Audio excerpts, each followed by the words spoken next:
श्री शिवाय दोस्तों। आप लोगों का स्वागत है हमारे इस चैनल द महान धर्मी पर। हे दुर्गा माता जी, आपसे विनती है कि जो भी मेरा यह वीडियो देख रहा हो उनको कभी दुखी मत होने देना। दोस्तों, अगर आप भी अपनी लाइफ में कुछ नया सीखने की चाह रखते हैं तो माता रानी के लिए इस चैनल को अभी सब्सक्राइब कर लें। हे दुर्गा माता, आपसे हाथ जोड़कर निवेदन है कि आपके इस वीडियो को जो भी लाइक और चैनल को सब्सक्राइब करें उसके जीवन में कभी दुख दर्द मत आने देना। जय माता दी। दोस्तों, नवरात्रि का पावन और पवित्र समय चल रहा है और ऐसे में अगर आप हरी चूड़ियों से जुड़ यह एकमात्र असरदार और चमत्कारी उपाय कर लेते हैं तो मात्र 24 घंटे में आपकी हर मनोकामना पूरी हो जाएगी। दोस्तों, यह उपाय कलयुग में एकमात्र ऐसा उपाय है जो मात्र एक बार करने से अपना असर दिखाना शुरू कर देता है। दोस्तों, नवरात्रि का पावन पर्व शुरू हो चुका है। ऐसे में हर कोई मां दुर्गा की कृपा पाना चाहता है, पर आज के इस समय में कई ऐसे लोग हैं जो अपनी समस्याओं से परेशान हैं पर उनका निवारण नहीं जानते। इसलिए आज हम आपको गुरुजी द्वारा बताए गए एक ऐसे चमत्कारी उपाय के बारे में बताने जा रहे हैं जिसको अगर आप इस शारदीय नवरात्रि में किसी भी समय कर लेते हैं तो माँ दुर्गा आपसे खुश हो जाएगी और आपकी किस्मत चमक जाएगी और आपके घर से तुरंत ही हर प्रकार की गरीबी और हर प्रकार की समस्याओं का नाश हो जाएगा। दोस्तों, यदि आप सही मुहूर्त पर सही क्रिया अनुसार यह उपाय कर लेते हैं तो मान के चलिए आपका भाग्य आपका इस तरह से साथ देगा कि जिस कार्य को भी करेंगे उस कार्य में आपको कामयाब हासिल होगी। आपका कोई भी सपना होगा वह तो पूरा होगा ही होगा। इसी के साथ दोस्तों, सच मानिए आपके जीवन में आपको एक चमत्कारी और पॉजिटिव बदलाव देखने को मिलेगा। यह चूनी का उपाय आपको जरूर करना चाहिए क्योंकि यही एकमात्र ऐसा उपाय है जो कि आपको जल्द से जल्द धनवान और मालामाल बना देगा। इसीलिए इस आसान से असरदार उपाय को जानने के लिए वीडियो को आखिर तक जरूर देखें। और दोस्तों, अगर आप भी अपने जीवन में माता रानी की कृपा पाना चाहते हैं तो वीडियो को लाइक करके कमेंट में जय माता दी लिखना ना भूलें। नवरात्रि में माँ दुर्गा के 16 श्रृंगार किए जाते हैं। साथ ही विवाहित महिलाएं भी इन दिनों में अच्छे से सज धज कर माँ की पूजा करती हैं। माँ दुर्गा के 16 श्रृंगार में फूलों का श्रृंगार भी एक है। इसे काफी शुभ माना जाता है। कहते हैं फूलों की महक मन को ताजगी देती है, घर में सकारात्मकता का विकास होता है। ऐसी मान्यता है कि इससे घर में सुख और समृद्धि आती है और अखंड स्वभाव का वरदान भी मिलता है।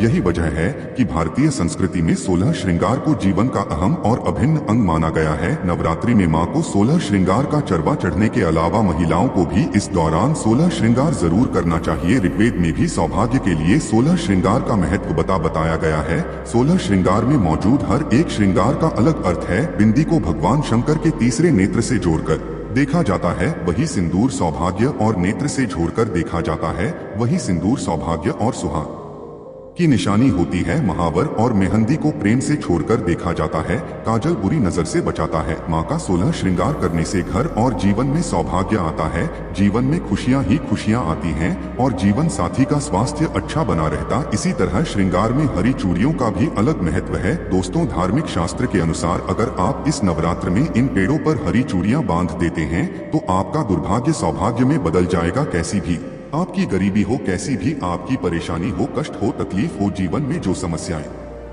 चली आ रही हैं वह सारी समस्याएं समाप्त हो जाएंगी। और केवल नवरात्रि के दिनों में ही अगर आप यह उपाय करते हैं और चूनी अगर इनमें से किसी भी वृक्ष पर बांध देते हैं तो आपकी जन्म जन्मांतर की गरीबी मिट जाएगी और एक ही बार उपाय करने से आपकी हर मनोकामना पूर्ण हो जाएगी। तो दोस्तों, वह वृक्ष कौन से हैं और वह उपाय क्या है, आइए जानते हैं। दोस्तों, प्रथम वृक्ष है शमी का वृक्ष। शमी के वृक्ष के बारे में ध्यान से सुनिए। शमी का वृक्ष माता पार्वती एवं भगवान भोलेनाथ जी का मिश्रित रूप कहा जाता है। दोस्तों, शमी के वृक्ष को उमा महेश्वर भी कहा गया है और नवरात्रि के दिनों में शम के वृक्ष पर माता पार्वती और भगवान भोलेनाथ जी का वास माना जाता है।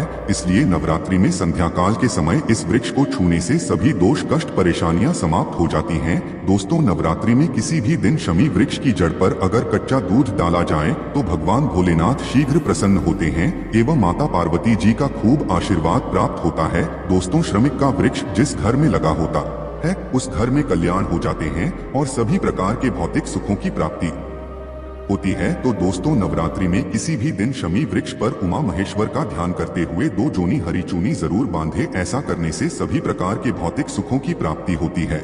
और अगर आप शमी के पत्ते भगवान भोलेनाथ के पूजन में उन्हें चढ़ते हैं तो इससे आपके घर में माता लक्ष्मी जी स्वयं वास करने आती है और महादेव खुद चलकर आपके घर में वास करते हैं और आपकी कैसी भी दर्द रहता हो, कैसी भी गरीबी हो, कैसी भी परेशानी हो, सब समाप्त हो जाती है। दोस्तों दूसरा वृक्ष है धतूरे का वृक्ष। दोस्तों धतूरे का वृक्ष भगवान शिव का रूप माना गया है। यह वृक्ष पर स्वयं काल भैरव के अंश से उत्पन्न हुआ है, ऐसा माना जाता है। दोस्तों शिवलिंग पर धतूरे का पत्ता पुष्प चढ़ने से राहु केतु के दुष्प्रभाव से बचे रहते हैं। और दोस्तों आप नवरात्रि में किसी भी दिन धतूरे के वृक्ष पर अगर 2 जोनी हरी चूनी बांधते हैं तो आपको शत्रु से छुटकारा मिलता एवं शत्रु का सर्वनाश होता है। इसलिए दोस्तों धतूरे का वृक्ष आपको अपने आसपास कहीं पर भी मिल जाएगा, तो इस वृक्ष पर आपको 1 जोनी या फिर 2 जोनी हरी चूड़ियां जरूर बांध कर आनी है। दोस्तों तीसरा वृक्ष है बेलपत्र यानी बेल का वृक्ष। दोस्तों वृक्ष पर स्वयं महादेव और माता पार्वती वास करती है, तो नवरात्रि में किसी भी दिन एक थाली में आप हरी चूड़ियां ले ले और जितनी भी श्रृंगार की चीजें हैं यह ले ले,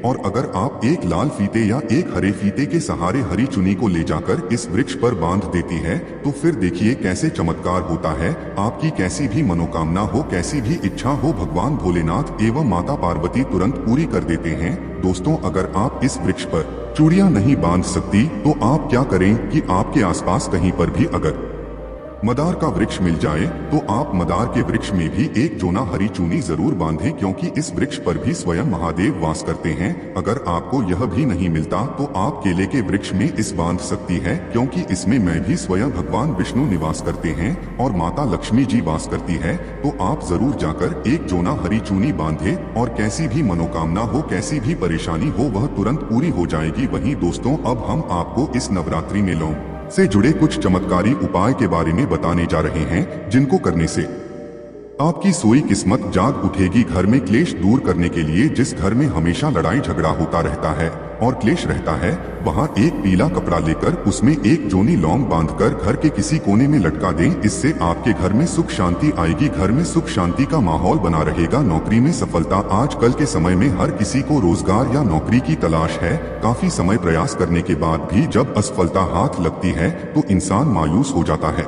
नौकरी में सफलता प्राप्त करने के लिए नवरात्रि के दौरान प्रतिदिन 7 बार लौंग का 1 जोड़ा अपने सिर से उतारकर मां दुर्गा के चरणों में अर्पित करें। इस उपाय से नौकरी संबंधी समस्याएं दूर हो जाएंगी। घर की नकारात्मक को दूर करें। अपने घर में प्रतिदिन 1 जोनी लौंग कपूर के साथ जलाने से आपके घर में पनप रही नकारात्मकता को दूर कर देगा। मान्यता है कि इसे प्रतिदिन करने से जरूर लाभ मिलता है और घर से नकारात्मकता दूर हो जाती है। घर से बीमारी दूर करने के उपाय। यदि आपके घर में लगातार कोई बीमार रहता है तो नवरात्रि में किसी भी दिन तवे पर 7 लौंग जलाकर घर के किसी कोने में रख दे। ज्योतिष शास्त्र के अनुसार ऐसा करने से कुछ ही दिन में फर्क नजर आने लगता है। आर्थिक तंगी दूर करने के उपाय। यदि आपके घर में आर्थिक तंगी लगातार बनी रहती है तो नवरात्रि में आप पूजा के समय गुलाब के फूल के साथ 3 लौंग अर्पित करें। इसके अलावा एक लाल रंग के कपड़े में 5 लौंग और 5 कड़ियां बांधकर तिजोरी या फिर अलमारी में रख दें। ऐसा करने से देवी दुर्गा की आप पर असम कृपा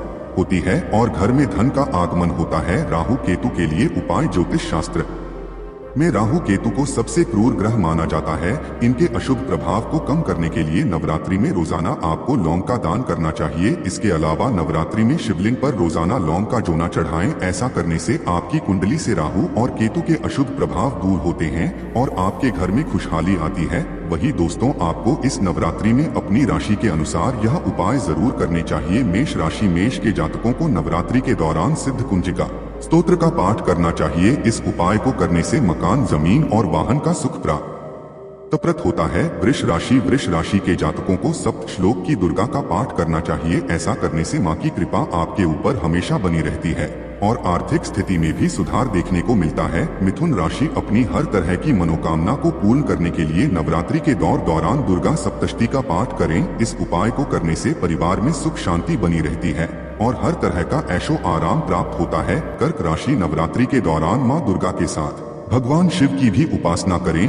दोनों की साथ में पूजा करने से साहस और पराक्रम बना रहता है। सिंह राशि। सिंह राशि के जातक इन 9 दिनों के दौरान देवी सहस्त्र नाम का पाठ करें। इसका पाठ करने से करियर में कभी भी असफलता का मुंह नहीं देखना पता। कन्या राशि। नवरात्रि के इन पावन दिनों के दौरान दुर्गा सप्तशती और अरण्यकांड का पाठ करना शुभ होता है। ऐसा करने से जीवन में चल रहे हर तरह के क्लेश से मुक्ति मिलती है। वृषभ राशि। वृषभ राशि के जातकों को सप्तश्लोकी दुर्गा का पाठ करना चाहिए। इसका पाठ करने से जीवन में सुख समृद्धि में वृद्धि देखने को मिलती है। वृश्चिक राशि के जातक दुर्गा सप्तशती या फिर रामचरित्र मानस का पाठ कर सकते हैं। ऐसा करने से मानसिक सुख की अनुभूति मिलती है और आपका शरीर हमेशा रोग मुक्त रहता है। धनु राशि दुर्गा सप्तशती का पाठ करने से धनु राशि के जातकों को धन के साथ साथ मान सम्मान भी मिलता है। मकर राशि के जातक मां दुर्गा को लाल फूल अर्पित करें। ऐसा करने से मां दुर्गा आपके सारे अटके हुए काम पूरे कर देती है। कुंभ राशि के जातकों को मां दुर्गा के मंत्रों का जाप करना चाहिए। इसी के साथ ज्यादा जल्दी फल प्राप्त करने के लिए राम रक्षा स्तोत्र का भी पाठ कर सकते हैं। ऐसा करने से भय और शत्रुओं से मुक्ति मिलती है। मीन राशि मां दुर्गा को मिठाई का भोग लगाएं। इसके अलावा ओम ऑन ही क्लीन चामुंडा विजय मंत्र का जाप करें। ऐसा करने से सुख समृद्धि के साथ साथ मां भी आपके घर पधारेंगी हैं। तो दोस्तों, आपको हमारी वीडियो कैसी लगी हमें कमेंट में जरूर बताइएगा। साथ ही वीडियो को लाइक करके चैनल को जरूर सब्सक्राइब कर लें। जय माता दी।